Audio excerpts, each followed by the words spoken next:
On today's episode of The Front Row, we are in the offices of Dr. Eric Allen at the Texas Tech University School of Music, where he is Associate Director of Bands, and he's also so many other things in the community. He is the Director of Traditional Music Ministries at Lubbock's First United Methodist Church, and he also is very involved with the Go-In Band from Raiderland, celebrating its 100th year of existence. And he is also the conductor of the Lubbock Chamber Orchestra. Eric, thank you for finding some time in the middle of all that to talk to us about your concert. Thank you. It's my pleasure. Thanks, Clint. So we have a concert coming up on Friday evening in the Crickets Theater at the Buddy Holly Hall with the Lubbock Chamber Orchestra. Tell us the broad umbrella picture. Oh, that's great. Well, we're so excited to open the season for the Lubbock Symphony with the Chamber Orchestra at Crickets Theater this Friday on the 19th. The concert is designed to be really kind of a swath of a variety of sonorities, if you will.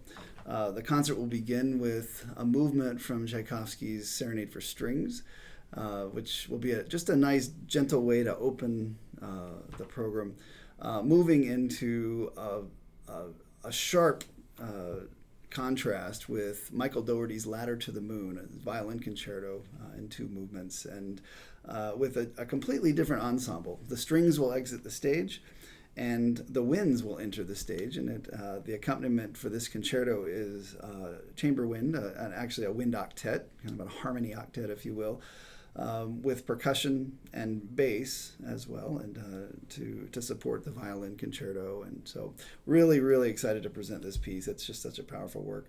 After an intermission, we'll come back together with Mozart's 40th Symphony in G minor, and so an iconic work of Mozart's. And so it's just going to be a great evening of music. We're just thrilled to present it. Well, it's a great program. Thank really, you. really Yeah. terrific. Tell us just a little bit more about the chamber orchestra itself. It exists as a separate entity. Are the players the same, or is it a different roster? How does that work? That's a great question. We're in our third season as part of the Lubbock Symphony Orchestra, and so we merged 2 years ago, and we essentially function as part of the Lubbock Symphony, but we focus on a little more variety, if you will, in the repertoire. We specialize in a more intimate setting. We program our concerts to be in Crickets Theater, where the audience is a little more intimate, closer, up personal, if you will.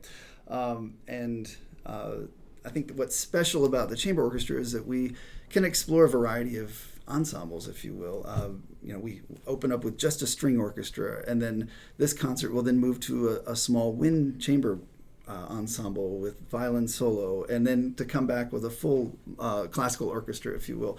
So I think that really is kind of the essence of the chamber orchestra, is the flexibility that it has to really demonstrate the possibilities of the ensemble, if you will.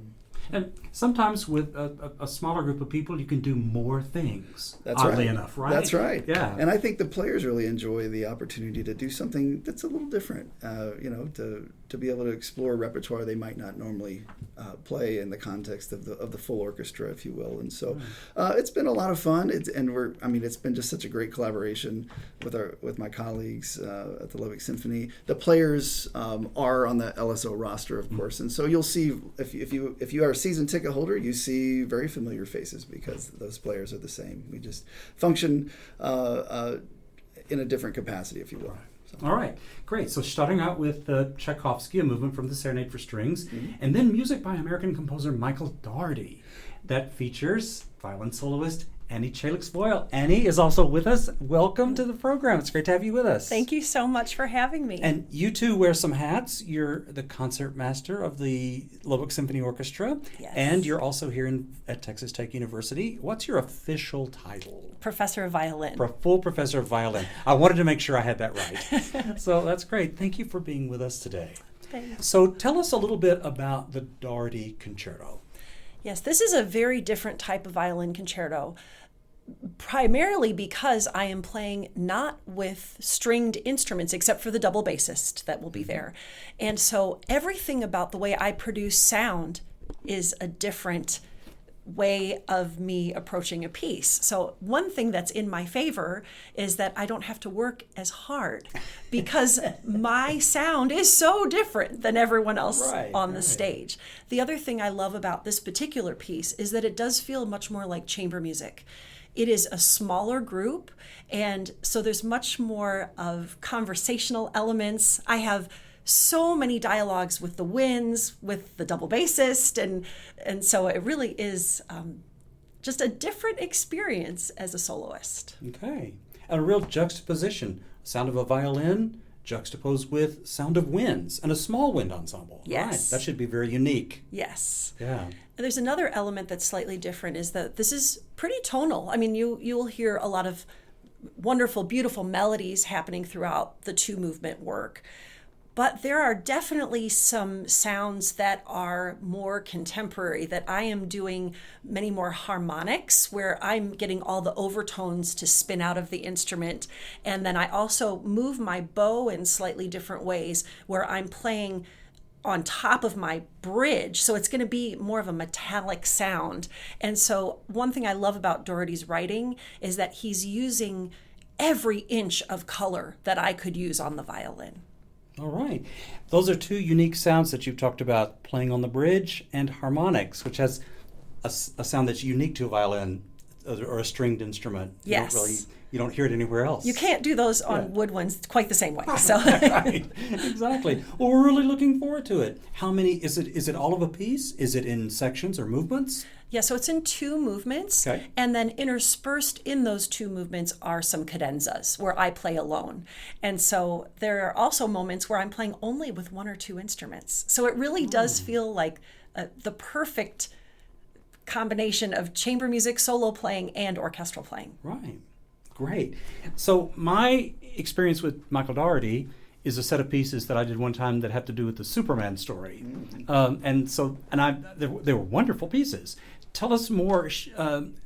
Annie Chalex Boyle said it was tonal with some other things.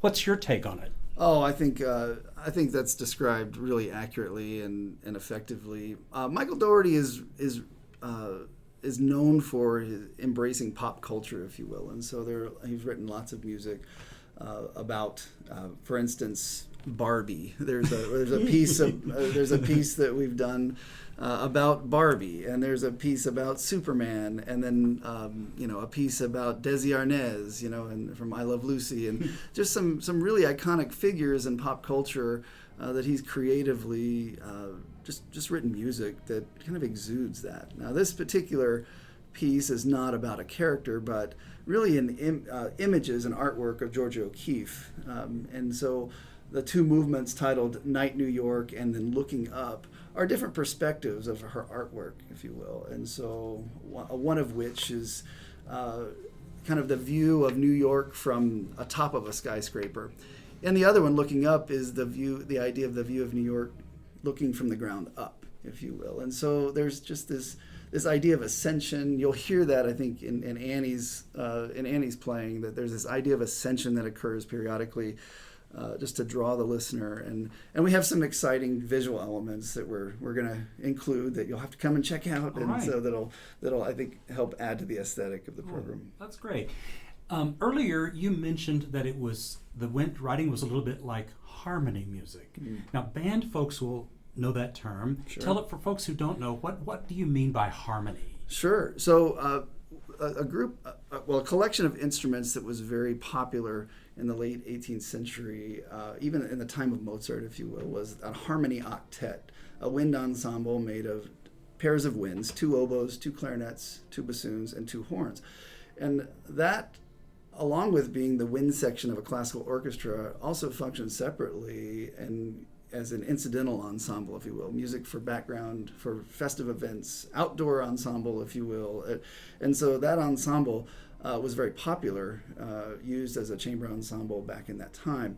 And that ensemble has continued to be utilized in various ways. Of course, throughout the 19th century, it was expanded to include flutes and all kinds of things in the chamber music. But we still see nods to Mozart. And you can see, Dougherty in his writing, admits that there's a nod to Mozart's 41st Symphony, the Jupiter Symphony, in this, and so the Harmony Octet, I think, is also a subtle nod to that time, and so that's the essence of harmony music. It doesn't refer necessarily to harmony in terms of a musical term, but in terms of the ensemble makeup. Right. Harmony. Well, that just makes it so interesting, Annie Chalex Boyle, to wait for this piece. It's going to be good. Tell us a little bit about the violin writing. Is it? You said there were some interesting effects, but does it lay well for your fingers and the bow? Actually, one joke that most of us have as violinists is we try to figure out what instrument the composer has played in their life. And I am going to give a huge credit to Doherty. The way he wrote this feels like he completely understands the violin. There are things that I'm spinning across all four strings, and the way he has things sit for me, it may sound difficult, but it actually feels pretty comfortable. So Right. I'm very happy about that. Great. We're so excited to hear Ladder to the Moon by Michael Doherty with you playing on Friday evening at 7:30 in the Crickets Theater at the Buddy Holly Hall. Eric Allen, what else we need to talk about? Mozart Symphony, the G minor symphony, right? The iconic G minor symphony will round out the program, and it just seemed appropriate with Tchaikovsky's String Serenade, which was a subtle nod to Mozart, and then of course Michael Doherty admitted nod to Mozart that we finish out the concert with the Mozart Symphony. So all four movements of the G minor symphony will round out our program, and it's certain to be an exciting program. And a lot of people will know it and recognize it. When I was in school, the first movement was literally the piece that we all learned, sonata form, because it's just perfect. It is definitely sonata form. And so a lot of people will hear it and go, "Oh yeah, they'll recognize that exactly. tune." Yes, absolutely. That's wonderful. So. Great. So give us, if you would, the details one more time and how people can get tickets. Sure, absolutely. The concert will be Friday, September 19th at the Crickets Theater at Buddy Holly Hall. Tickets can be found on the LSO website, and so we hope you'll visit LubbockSymphony.org, and we're really excited to share this program with this community. Great, excellent. Eric Allen, conductor of the Lubbock Chamber Orchestra, giving a concert this weekend with soloist Annie Chalex Boyle, who is the violinist and soloist in Michael Doherty's Ladder to the Moon. Thank you both for being our guest on the show today. Thank you. Thank you.